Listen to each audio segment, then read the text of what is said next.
Over now to Atteridgeville.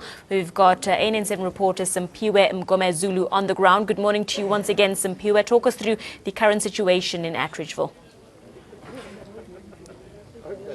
Yes, good morning to you. We are still here on Church Street, just outside Atteridgeville, where protesters still continue to barricade roads, preventing any traffic from being able to enter.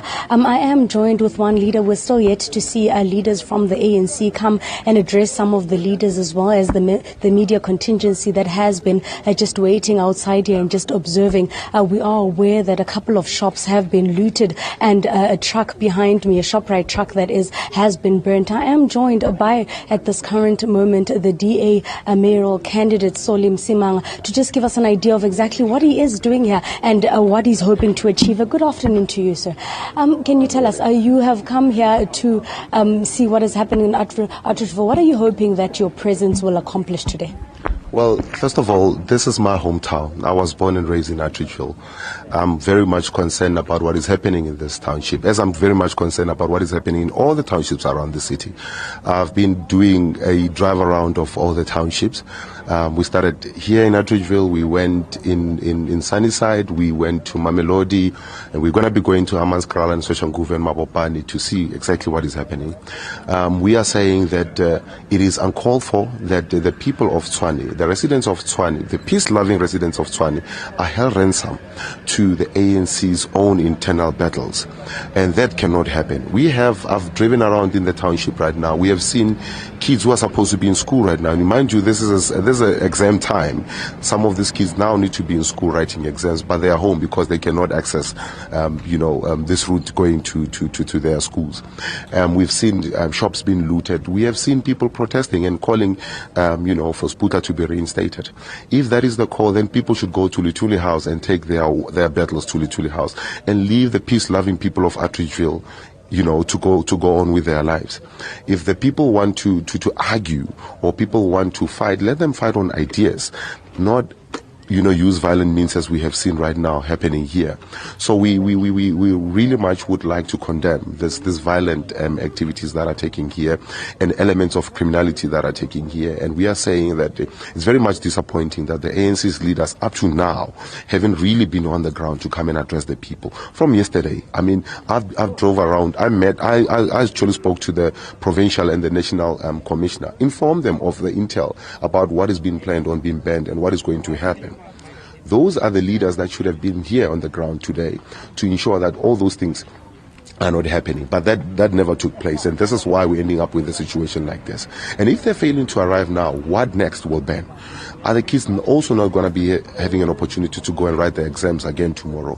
Those are things that we need answers from. We don't want leaders that are running away from the communities. We want leaders to come and account to the communities and talk to their members here and address them and ensure that the problems are resolved.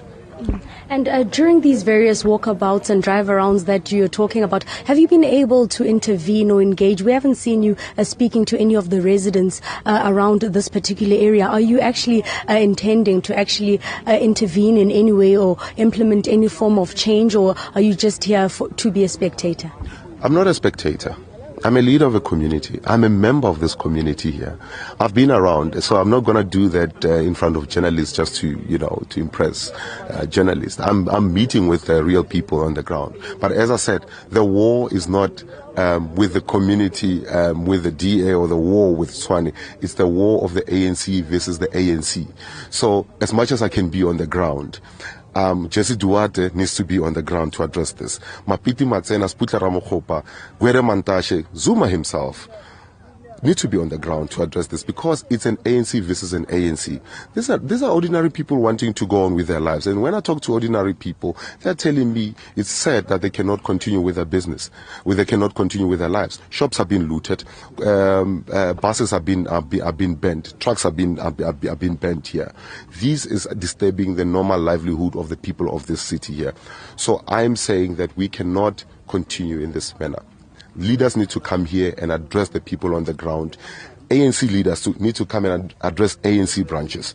This will be the only way to quench what is happening here in this township. Thank you very much. That was Msimanga, DA mayoral candidate here in Tshwane, just saying that he isn't necessarily just here to buy face, but he is here as a member of this community, as somebody who wants to see change happening in this community. Also, just calling out some of those ANC leaders who haven't been very prominent here in Attridgeville, as well as other townships around the Tshwane area, just calling for there to be calm, and just that the ordinary people, saying that the ordinary people in this area would like to resume with their ordinary fights, and he would like to see some of those internal ANC battles being fought out at Luthuli House. Back to you in studio. Some people, just one last question. Looking at from a political point of view, speaking to the DA mayoral candidate there, politics is playing a big role in this. Do you think it's a decision that the ANC are going to rue come the 3rd of August?